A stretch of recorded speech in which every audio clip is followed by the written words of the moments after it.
On y va.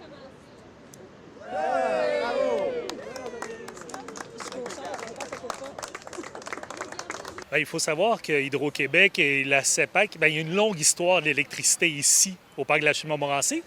Puis Hydro-Québec avait un poste de transport qu'ils ont démantelé en 2018. Puis on a décidé de travailler avec eux pour une cession de terrain, mais en échange de la visibilité, où on pouvait mettre tout l'historique de l'hydroélectricité en valeur. Et c'est ça qui a amené Hydro-Québec finalement à poursuivre l'aventure au parc de la Chute Montmorency en collaboration avec nous. Et ça s'est fait dans les derniers temps, on peut dire un travail de la dernière année? Ah, ben je te dirais non. On a commencé, ils ont démantelé en 2018 le poste de transport, et après, à ce moment-là, on a commencé les premières discussions.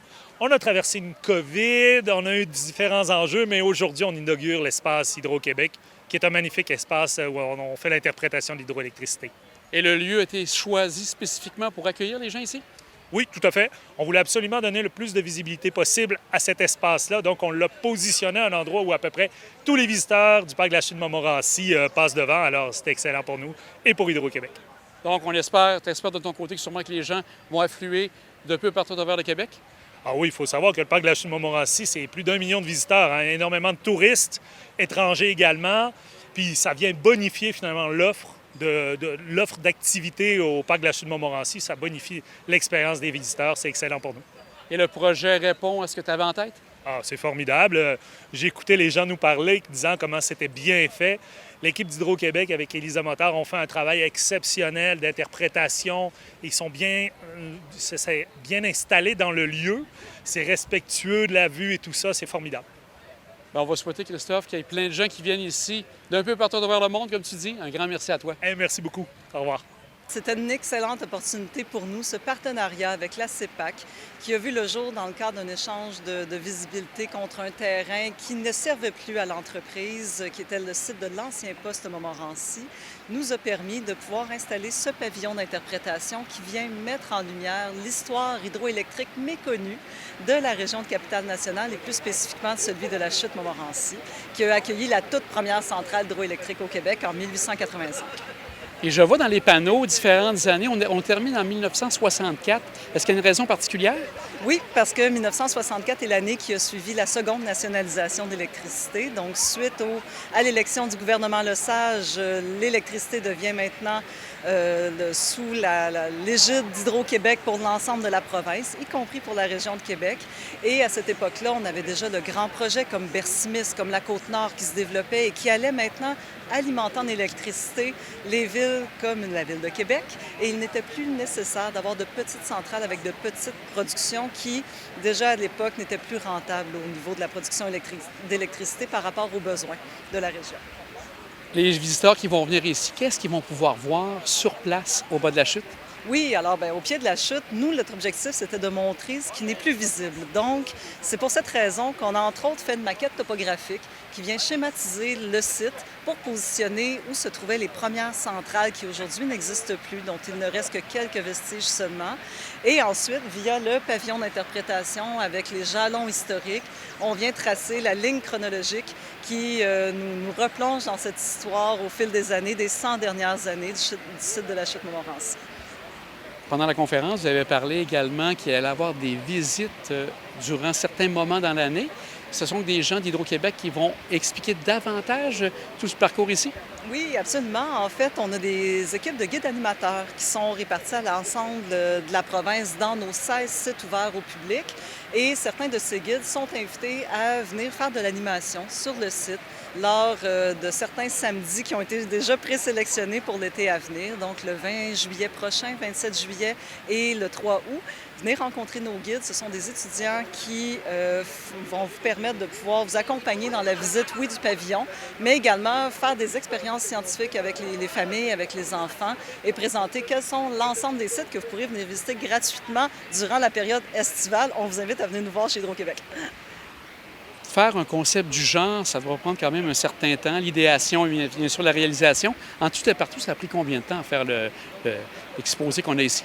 Oui, en fait, les débuts du projet ont commencé en pleine pandémie, donc à l'automne 2020. Et on a pu monter le pavillon pour la toute première fois au courant de l'été dernier. Mais là, c'est la première fois que cette année, on a pu pouvoir être présent dès le début de la saison estivale au Parc de la Chute-Montmorency. Donc, en tout et partout, pour répondre à votre question, c'est un projet qui aura duré au moins un bon 3 ans.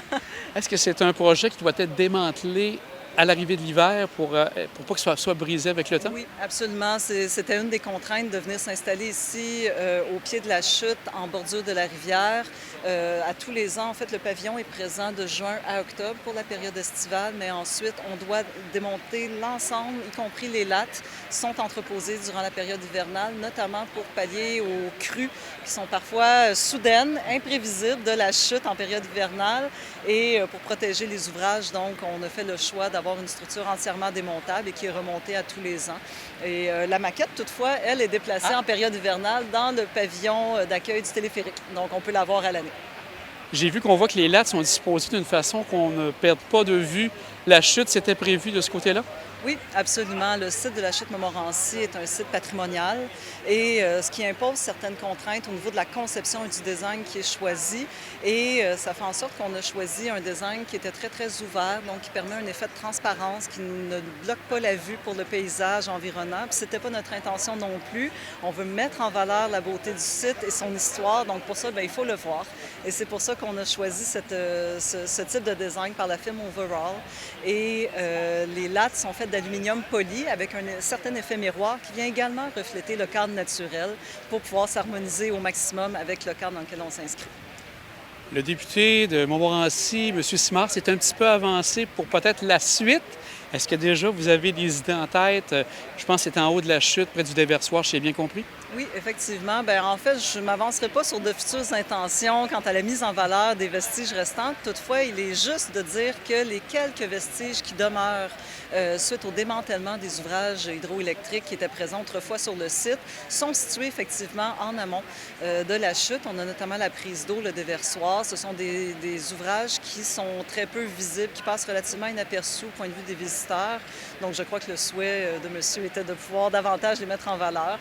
Pourquoi pas? On ne s'engage à rien, mais c'est sûr que ça pourrait potentiellement peut-être être quelque chose d'intéressant. Qui sait? À suivre. Sûrement quelque chose à discuter avec la CEPAC, bien sûr. Également, qui est notre partenaire principal au projet et grâce à qui on a été en mesure de pouvoir arriver avec ce résultat. Ils ont été un partenaire extraordinaire du début à la fin. Ils ont accompagné aussi notre vague créative dans cette idéation d'un projet qui partait de rien. Donc, ça a été réellement...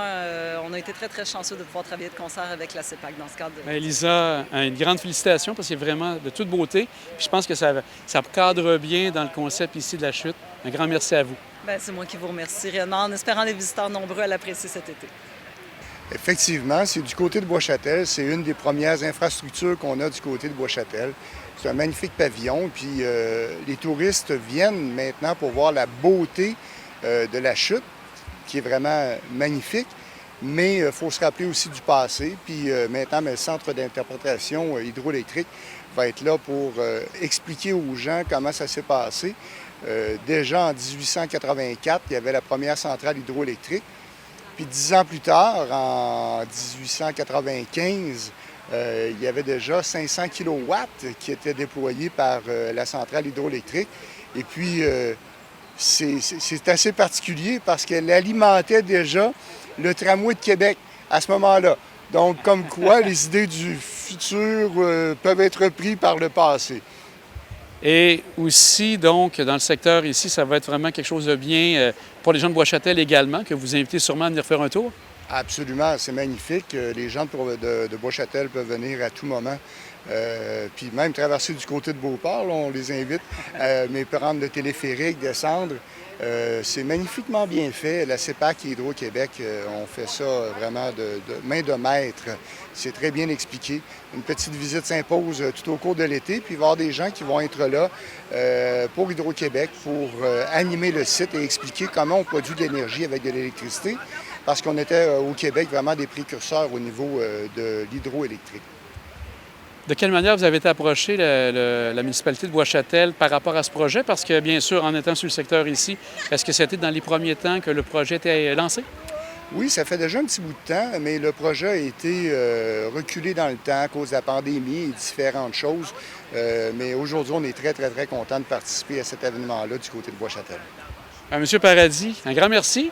On va vous souhaiter, puis on aura sûrement l'occasion de vous croiser ici et là durant l'été. Absolument. Bon été touristique à tout le monde. Merci. C'est carrément affectif, c'est un attachement sentimental à ce lieu-là. Vous savez, ici, là, de manière factuelle, c'est en tout petit toute l'histoire du Québec qu'on a devant nous. D'abord, les batailles de la conquête en 1759, à l'été 1759, juste ici, on a repoussé l'attaque anglaise. On avait donné une sapristi de volée aux Anglais. Et c'est ce qui a fait qu'ils ont dû attendre jusqu'au 13 septembre pour passer par l'Anse au Foulon. Mais nous, on a tenu longtemps. Et puis, c'est un lieu historique très important, juste pour nous rappeler la guerre des 7 ans. C'est un lieu également qui renferme le premier zoo au Québec. Old Renfrew, on l'oublie, mais au nord, en haut, là, via l'avenue Royale, on avait le premier zoo au Québec, très fréquenté. Et puis, on a eu aussi, c'est ce qu'on souligne ce matin, la première centrale hydroélectrique au Québec. C'est pas rien, là. Une centrale tellement puissante et tellement avant-gardiste qu'elle alimentait la terrasse du frein. Donc, c'est pour vous dire qu'il y avait quand même un filage très long pour se rendre jusque là-bas. Et à l'époque, c'était une avancée, une percée technologique tout à fait fantastique, hein? Donc, pour mille et une raisons, c'est un site riche en histoire, mais c'est un site qui est très beau. Moi, je me pince quand je vois la richesse du panorama qu'on a ici, la vue sur le fleuve, la vue sur le Vieux-Québec, l'avenue Royale, qui est le plus vieux chemin carrossable d'Amérique du Nord. On a l'île d'Orléans qui est à proximité. C'est la jonction entre la vieille capitale et la côte de Beaupré. Tu sais, quand on pense à la richesse du site, c'est extraordinaire. Puis très souvent, on a dit que le côté Bois-Châtel était un peu négligé par la CEPAC. Ce matin, on vient un petit peu corriger ça en y mettant le site d'interprétation hydroélectrique. Donc, le retour d'Hydro-Québec ici, qui avait quitté quelques instants, par exemple, vers la fin des années 2010-2020. Oui. Un retour sûrement apprécié de votre part? Très, très apprécié. Puis ce n'est que le début. Moi, je rêve au jour où on va pouvoir aménager, mieux qu'on ne le fait maintenant, le fameux déversoir. Donc, cette immense bâtisse en ciment qui est juste à côté de la passerelle. Je rêve qu'on puisse l'aménager, en faire également un site d'interprétation, mais un lieu également panoramique duquel on peut apprécier, bien sûr, la chute et la rivière. Est-ce qu'il y a des projets de ce côté-là? Est-ce que c'est quelque chose que vous annoncez peut-être pour un futur pas si lointain? C'est-à-dire que j'ai eu la chance de rencontrer le nouveau directeur général de la CEPAC, qui est un gars extraordinaire, en qui j'ai vraiment confiance. Moi, je lui ai partagé ma vision des choses. Je lui ai dit que nous pouvions interpréter un peu mieux la valeur historique du site. Et je pense qu'il embarque dans cette vision des choses. Donc, on travaille là-dessus. C'est un dossier qu'on va travailler sur le moyen terme. Monsieur Simard, un grand merci. Puis on va sûrement vous recroiser à quelques reprises ici dans le secteur, sûrement. Merci à vous d'être là. Vous êtes toujours très présent, dédié, attentif. Vous reflétez très bien la vitalité de notre milieu. Puis vous avez un rôle important à jouer. Lâchez pas. Un grand merci. Merci.